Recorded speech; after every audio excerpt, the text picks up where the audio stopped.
Hello అండి, అందరికీ నమస్కారం. వాయిస్ ఆఫ్ హర్షిని ఛానల్కు స్వాగతం. ఈరోజు మనం కుమారి గారు రచించిన శుభ సంకల్పం కథను విందామండి. పండక్కి ఇంట్లో అన్నీ ఉన్నాయా?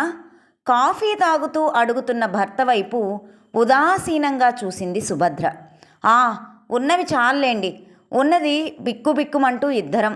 కాస్త పులిహోర పాయసం చేసి సరిపెడతాను నిర్లిప్తంగా అనేసి వెళ్ళబోతూ, సర్లే ఈసారికలా కానిచ్చేయి అంటూ భర్త పేపర్లో తలదూర్చడం చూసి మళ్ళీ వచ్చి దిగులుగా సోఫాలో చతికిలబడిపోయింది. ఈరోజు నా మనసేం బాగోలేదండి. ఏటా పండుగంటే చాలు పిల్లలు ముగ్గురు పిల్లా జల్లాతో 2 రోజుల ముందే దిగేవాళ్ళు. అలాంటిది ఈసారి ఎవరికి వాళ్ళు ఏదో ఒక సాకు చెప్పి ఒక్కరూ రాలేదు అంటూ కన్నీళ్ల పర్యంతమైంది. భార్యను జాలిగా చూశాడు ఆనందరావు. నిజమే సుభద్ర, కానీ వీలుంటే వచ్చేవాళ్లే కదా. రావడం కుదరదని చెప్పాక మనం మాత్రం ఏం చేస్తాం? అయినా రోజులు కూడా అంత బాగా లేవులే. ఈ పరిస్థితుల్లో ఎక్కడి వాళ్ళు అక్కడే ఉండడం మంచిదిలెమ్మని నేను గట్టిగా రమ్మని చెప్పలేదు. ఇంకా ఇప్పుడు అలాంటి భయాలు ఏమున్నాయండి? కరోనా ఉధృతి చాలా వరకు తగ్గిపోయింది కదా. కారులో అక్కడెక్కి ఇక్కడ దిగితే ఏమవుతుందని? పోనీ మళ్ళీ ఫోన్ చేసి రమ్మని చెప్పరాదు అంటూ సుభద్ర భర్త వైపు ఆశగా చూసింది. ఆనందరావు తల అడ్డంగా తిప్పి, వద్దులే గాని ఇక నువ్వు వాళ్ళని గురించి ఆలోచించడం మానేసి వెళ్ళి త్వరగా టిఫిన్ చెయ్యి, నాకు ఆకలేస్తోంది అనడంతో సుభద్ర చేసేది లేక బరువుగా నిట్టూర్చి కిచెన్లోకెళ్ళి ఉప్మా చేస్తూ, పిల్లలు తను అనుకున్న పనికి అడ్డు చెబుతారేమోనన్న అనుమానం వచ్చిందేమో, అందుకే కొన్నాళ్ళు దూరం పెడదామన్న ఉద్దేశంతో ఈయనే కరోనా సాకు చెప్పి వాళ్లను ఆపేసి ఉంటారని లోపలే సణుక్కుంటుండగా ల్యాండ్ ఫోన్ మోగడంతో ఆదుర్దాగా లిఫ్ట్ చేసింది. మరుక్షణం ఆమె మొహం పుచ్చ పువ్వులా విచ్చుకుంది. ఏమండి, పిల్లలు ముగ్గురు గంట క్రితమే ఇక్కడికి బయలుదేరారట. పెద్దవాడు ఫోన్ చేశాడు. మీరు వద్దన్నారని బెట్టు చేయకుండా అల్లుడు కూడా వస్తున్నట్ట. ముందు చెబితే మీరు వద్దంటారని కాబోలు బయలుదేరాక చేశాడు సంబరంగా చెబుతూ భ్రుకుటి ముడిపడడం చూసి, ఏంటండి పిల్లలు వస్తున్నారన్న సంతోషం మీలో మచ్చుకైనా లేదు? ఏం ఆలోచిస్తున్నారు? అయినా ఇప్పుడింత మదన పడడం కంటే చెట్టంత ఎదిగిన పిల్లలకి ముందే ఒక మాట చెబితే బాగుండేది కదా నిష్ఠూరంగా అంది.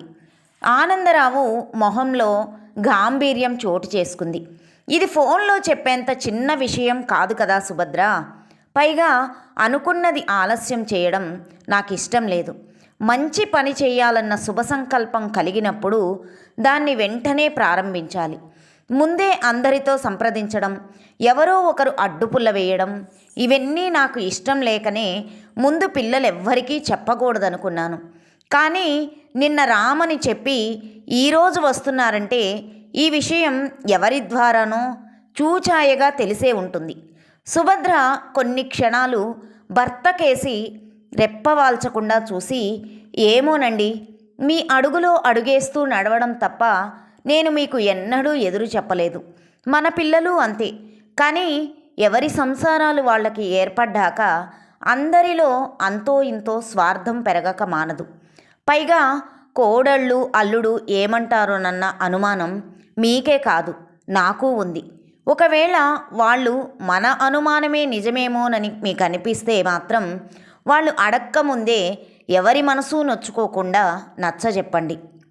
ముఖ్యంగా అల్లుడు కోడళ్ళు ఆ విషయంలో అని హెచ్చరించి, టిఫిన్ తినండి, నేనెళ్ళి స్వీట్లవి చెయ్యాలి అనేసి కిచెన్లోకి వెళ్ళిపోయింది. ఆనందరావు సాలోచనగా తల పంకించి వెంటనే లేచి, సుభద్ర ఒకసారి విశ్వాన్ని కలిసొస్తా అని భార్యకి చెప్పి బయలుదేరాడు. 60 ఏళ్ల ఆనందరావుకు విశ్వనాథం సహోపాధ్యాయుడే కాదు, అత్యంత ఆత్మీయుడు కూడా. వాళ్ళ స్నేహం గత 50 ఏళ్లుగా అవిచ్ఛిన్నంగా కొనసాగుతూనే ఉంది. ఇద్దరిలో ఏ ఒక్కరికి ఏ చిన్న సమస్య వచ్చినా పరిష్కారం లభించేది మాత్రం రెండో వారి సమక్షంలోనే. ఇంటికొచ్చిన మిత్రుణ్ణి సాదరంగా ఆహ్వానించాడు విశ్వనాథం. సోఫాలో కూర్చోగానే అతడి భార్య కాఫీ తెచ్చిచ్చి ఆప్యాయంగా యోగక్షేమాలు అడగడంతో పండక్కి పిల్లలు ముగ్గురూ వస్తున్న విషయం చెప్పి, ఒరే విశ్వం, నువ్వు కానీ వేణు కానీ పిల్లలతో ఫోన్లో ఈ విషయం గురించి ఏమైనా మాట్లాడారా? తన అనుమాన నివృత్తి కోసం అడిగాడు. అబ్బే లేదే, ఎందుకు అని విశ్వనాథం అడుగుతుంటే, ఏం లేదులే గాని మన పని ఎందాకా వచ్చింది అంటూ వెంటనే మాట మార్చాడు. శరవేగంతో సాగుతోందిరా, ప్లాన్ అప్రూవల్ వచ్చేసింది, మెటీరియల్ రాగానే పని ప్రారంభిద్దాం, వచ్చే ఏడాది కల్లా మన కల సాకారమవుతుందన్న నమ్మకం కలిగిందిరా, విశ్వనాథం ఉత్సాహంగా చెప్పాడు. ఆనందరావు మనసు ఆనందంతో ఉప్పొంగింది. చాలా సంతోషంరా, వేణు సివిల్ ఇంజనీర్ అవ్వడం వల్ల మన పని సులువైంది.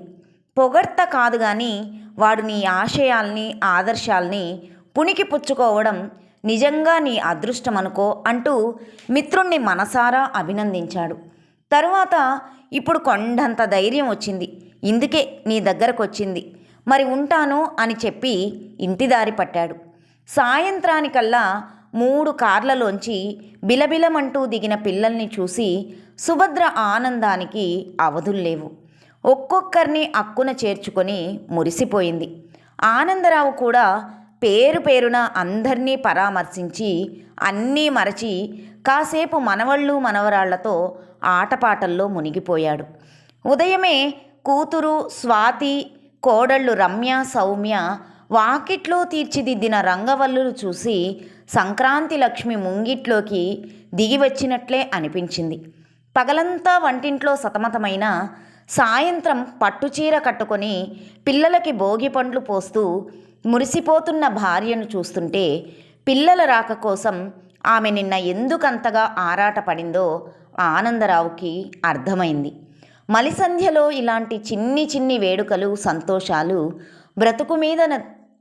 బ్రతుకు మీద తీపిని పెంచుతాయేమో అనిపించింది కూడా. పండుగ 3 రోజులు 3 క్షణాల్లా గడిచిపోయాయి.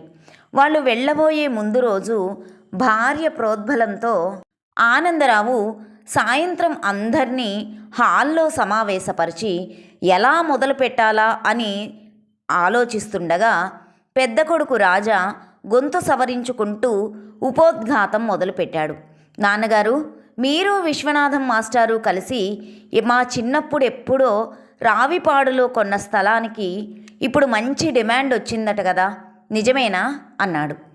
ఆనందరావు మౌనంగా తల ఊపాడు. అందులో ఫంక్షన్ హాల్ కట్టాలని నా ఫ్రెండ్ సుబ్బు మార్కెట్ ధర కన్నా ఎక్కువ ఇస్తానని అడిగితే అమ్మే ఉద్దేశ్యమే లేదన్నారని నాకు ఫోన్ చేసి చెప్పాడు. ఎందుకని, మరి దాన్నేం చేయాలని అంటూ ఎన్నడూ లేనిది తండ్రి మొహం కేసి గుచ్చి గుచ్చి చూస్తూ అడిగాడు. ఆనందరావుకి కొడుకు మనోగతం అర్థమై వెంటనే, అది విశ్వం నేను కలిసి రిటైర్ అవ్వగానే ఆ 1000 గజాల స్థలంలో సగం రామాలయం మెట్లు మీద ఎండకు ఎండుతూ వానకు తడుస్తున్న వృద్ధులు దివ్యాంగుల కోసం కనీస సౌకర్యాలతో చిన్న ఫ్లాట్సు, సగమేమో వలస కార్మికులకు ఉపాధి దొరికే వరకు తలదాచుకునేందుకు వసతి గృహాలు నిర్మించాలని చాలా కాలం క్రితమే అనుకున్నాం. అంతటి బృహత్ కార్యానికి మా ఇద్దరి ఆర్థిక స్తోమత చాలదని విరాళాల కోసం ప్రయత్నించాం. అనూహ్యంగా ఎంతోమంది వయోవృద్ధులు, ఊరి పెద్దలు ఊరి విరాళాలిచ్చి మమ్మల్ని ప్రోత్సహించారు. వాటి నిర్మాణ బాధ్యత కూడా మన వేణు తలకెత్తుకోవడంతో మా సంకల్పం ఇప్పుడిప్పుడే ఓ కొలిక్కి వస్తున్నది నింపాదిగా చెప్పాడు. ఆ మాటలు వినగానే అందరి మొహాలు వివర్ణమయ్యాయి.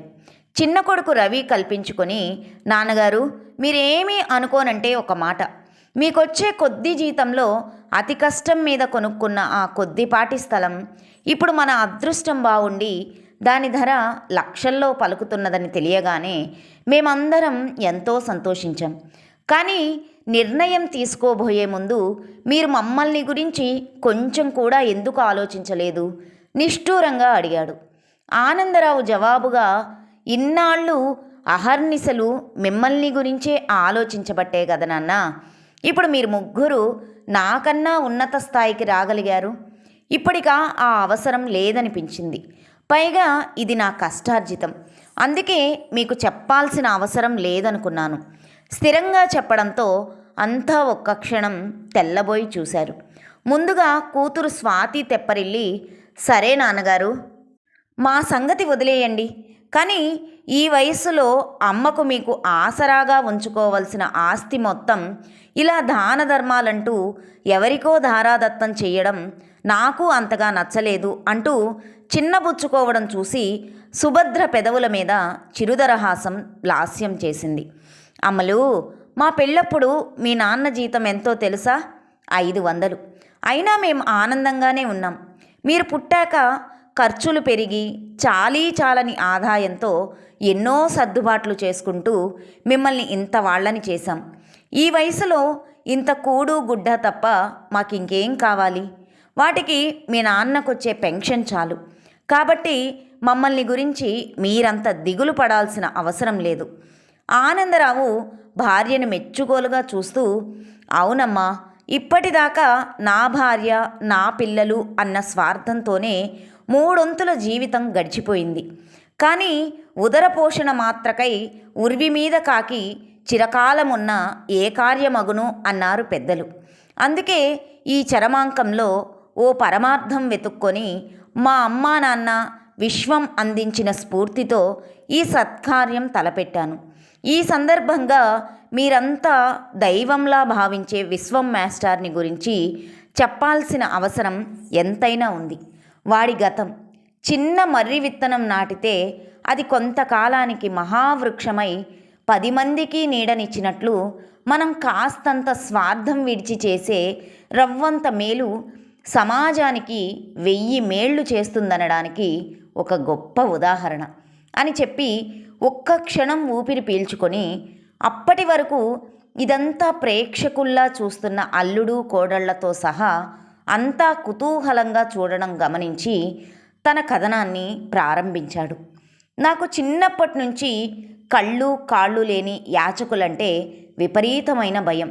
అది వయస్సు పెరిగే కొద్దీ ఒక విధమైన జుగుస్సగా మారి వాళ్ళు కంటపడితే గొంగళి పురుగుల్లా చూస్తూ చేదరించుకునేవాణ్ణి.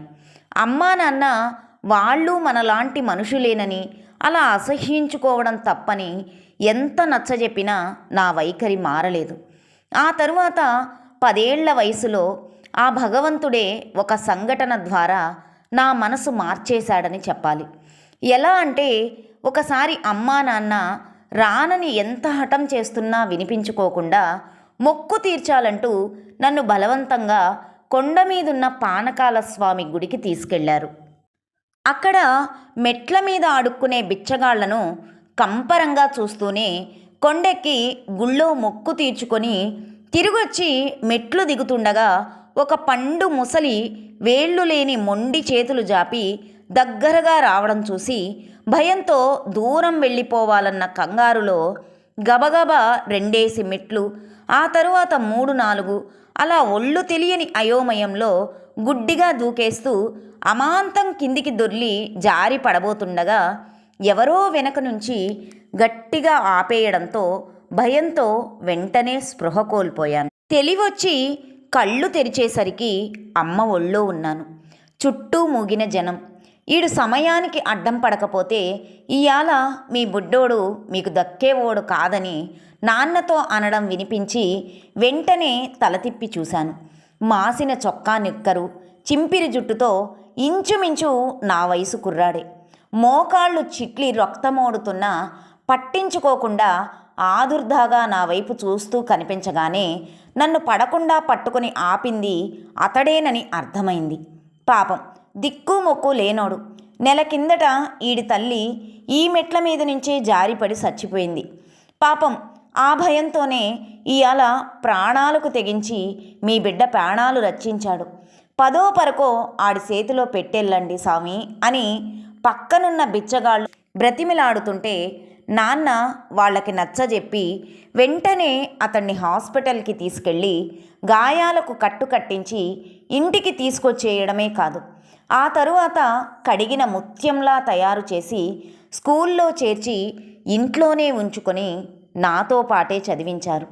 అమ్మ వాణ్ణి ఆప్యాయంగా అక్కున చేర్చుకొని నాతో సమానంగా పెంచి పెద్ద చేసింది. నాకు కూడా ప్రాణం కాపాడాడన్న కృతజ్ఞత క్రమేణా కొంతకాలానికి స్నేహంగా మారింది. డిగ్రీ అయిపోగానే ఇద్దరం కూడబలుక్కొని టీచర్ ట్రైనింగ్ చేసి ఉపాధ్యాయ వృత్తిలో స్థిరపడ్డాం. అమ్మా నాన్నలు కాలం చేశాక ఒకరికి ఒకరంగా ఇంకా బాగా దగ్గరయ్యాం. మా పెళ్ళిళ్ళయ్యాక ఆడవాళ్ళిద్దరూ అన్నయ్య వదిన అంటూ వరుసలు కలిపి మా అనుబంధాన్ని ఇంకా బలపరిచారు. అలా ఇన్నేళ్లుగా ఈ రెండు కుటుంబాల మధ్య పెనవేసుకున్న ఆత్మీయతను, ఆశయాల్ని మీకు వారసత్వంగా అందించాలన్నదే మా ఆకాంక్ష, కానీ ఆస్తుల్ని కాదు. ఆ రోజు ఆ పసివాడు ప్రాణాలకు తెగించి కాపాడకపోతే నేను బతికి బట్టగట్టేవాణ్ణి కాదు. మీ తాతయ్య కూడా ముష్టివాడే కదా అని ప్రతిఫలంగా ఎంతో కొంత ఇచ్చి దులిపేసుకుంటే ఈరోజు విశ్వం ఒక ఉత్తమ ఉపాధ్యాయుడిగా సమాజంలో ఇంత పేరు ప్రతిష్టలు పొంది మీకందరికీ ఆదర్శప్రాయం కాగలిగేవాడా? ఒక్కసారి ఆలోచించండి. ఇలాంటి సహాయ సహకారాలేనర్రా సమాజానికి శ్రేయోదాయకాలయ్యేది. ఆ స్ఫూర్తితోనే విశ్వం తలపెట్టిన ఈ మహత్కార్యంలో ఉడతాభక్తిగా నేను పాలు పంచుకొని మా ఇద్దరి శుభసంకల్పం నిర్విఘ్నంగా నెరవేరాలని నిత్యం భగవంతుణ్ణి ప్రార్థిస్తున్నాను. చెప్పడం ముగించిన అతడి కళ్ళు క్షణకాలం భావోద్వేగంతో రెప్పలు వాల్చాయి. మరుక్షణం హాలంతా కరతాళ ధ్వనులు మారుమ్రోగడంతో ఉలికిపాటుతో కళ్ళు తెరిచి చూసేసరికి అందరూ చుట్టూ నిలబడి చిరునవ్వుతో తన వైపు చూడ్డం గమనించి సంభ్రమాశ్చర్యాలకు లోనయ్యాడు. పెద్ద కొడుకు దగ్గరగా వచ్చి, నాన్న, మీ పెంపకంలో పెరిగి కూడా మీ ఆశయాల్ని, ఆదర్శాల్ని అర్థం చేసుకోలేకపోయినందుకు మమ్మల్ని క్షమించండి అంటూ రెండు చేతులు పట్టుకున్నాడు. అల్లుడు శరత్ కూడా, అవును మావయ్య గారు, మీరిచ్చే ఆస్తిపాస్తులు ఏవి మాకు అక్కర్లేదు. మీ వంటి పెద్దల ఆశీస్సులుంటే చాలు. దయచేసి మీ ఆశయ సాధనకు చేతనైన సహాయ సహకారాలు అందించేందుకు మాకు అవకాశం ఇవ్వండి అంటూ వినమ్రంగా అభ్యర్థించాడు. అందరి కళ్ళు అదే భావం వ్యక్తం చేయడంతో, తప్పకుండా బాబు, దేవుడు పెళ్ళికి అందరూ పెద్దలే, మా ఆశీస్సులు మీకెప్పుడూ ఉంటాయి అని చెప్పి ఆనందంతో చెమ్మగిల్లిన కళ్ళు తుడుచుకున్నాడు. ఏరా నందు, ఇప్పటికైనా నీ టెన్షన్ తగ్గిందా అంటూ చిరునవ్వుతో లోపలికొస్తున్న విశ్వనాథాన్ని చూసి అందరూ సగౌరవంగా చేతులు జోడించి ఆహ్వానించారు. ఆనందరావు, నువ్వెప్పుడు దిగావురా అంటూ తెల్లబోయి అడుగుతుంటే, వచ్చి అరగంట అయిందిరా. గుమ్మంలో అడుగు పెట్టగానే నువ్వు వివేకానందుడి లెవెల్లో సూక్తి ముక్తావళి ప్రవచిస్తుంటే వింటూ అక్కడే నిలబడిపోయాను అంటూ సరదాగా నవ్వాడు. వదిన కూడా వస్తే బాగుండేది కదన్నయ్యా, పిల్లలందరినీ చూసేది. సుభద్ర ప్రేమగా అడుగుతుంటే, తన పనయ్యే వరకు ఆగితే నాతో పాటే వస్తానంది. నేనే పిల్లల్ని చూడాలన్న ఆత్రం ఆపుకోలేక ముందే వచ్చేశాను. కాసేపట్లో వచ్చేస్తుందిలే, నువ్వేం దిగులు పడకు అన్నాడు ఆనందరావు. ఆనందరావు మాత్రం, సారీరా విశ్వం, పిల్లలకి నచ్చజెప్పే ప్రయత్నంలో ఇన్నాళ్ళు గుండెల్లో దాచుకున్న నీ గతం గురించి ఈరోజు చెప్పక తప్పలేదు అంటూ తలదించుకున్నాడు. మరేం పర్వాలేదులేవోయ్, ప్రధానమంత్రి మోడీ లాంటి గొప్ప వ్యక్తి కూడా పూర్వాశ్రమంలో తను చాయ్ వాలానని నిస్సంకోచంగా చెప్పుకోగలేనిది ఆఫ్టర్ ఆల్ నేనెంతరా. అయినా పిల్లల మీదున్న నీకన్నా నాకే ఎక్కువ నమ్మకం ఉంది. ఎందుకంటే మాది గురు శిష్యుల సంబంధం, అది ఎన్నటికీ చెక్కు చెదరదు. నేనెక్కడి నుంచో వచ్చి నీ దగ్గర చేరానని తెలిస్తే వీళ్ళు నన్ను చులకన చేస్తారనే కదా నీ అనుమానం. అలాంటి పిచ్చి పిచ్చి భయాలేం పెట్టుకోకు అంటూ విశ్వనాథం మిత్రుడి భుజం తట్టాడు. అవును మాస్టారు, గురు బ్రహ్మ, గురు విష్ణు, గురుదేవో మహేశ్వర అన్నారు పెద్దలు. ముక్తకంఠంతో అంటున్న వాళ్ళకేసి, మాకెప్పటికీ మార్గదర్శకులు మీరే. ముక్తకంఠంతో అంటున్న వాళ్ళకేసి విశ్వనాథం గర్వంగా చూస్తూ, చూశావట్రా నందు, వీళ్ళు మనకెలా పాఠాలు చెబుతున్నారో, ఇంకొన్నాళ్లకి గురువుల్ని మించిన శిష్యులైపోతే అప్పుడు మన పరిస్థితి ఏంటి అని పకపకా నవ్వగానే అందరూ ఆనందంగా శృతి కలిపారు. గంభీరమైన వాతావరణం తేలిక పడటమే కాక ఎప్పుడూ నవ్వుతూ నవ్వించే స్నేహితుడి రాకతో మరింత ఆహ్లాదంగా మారడంతో ఆ దంపతులిద్దరూ హాయిగా ఊపిరి పీల్చుకున్నారు. కథ సమాప్తం. ఈ కథ మీకు నచ్చినట్లయితే లైక్ చేయండి, షేర్ చేయండి, కామెంట్ చేయండి. నా ఛానల్ను సబ్స్క్రైబ్ చేసుకుని నన్ను ఎంకరేజ్ చేయండి. ఉంటానండి.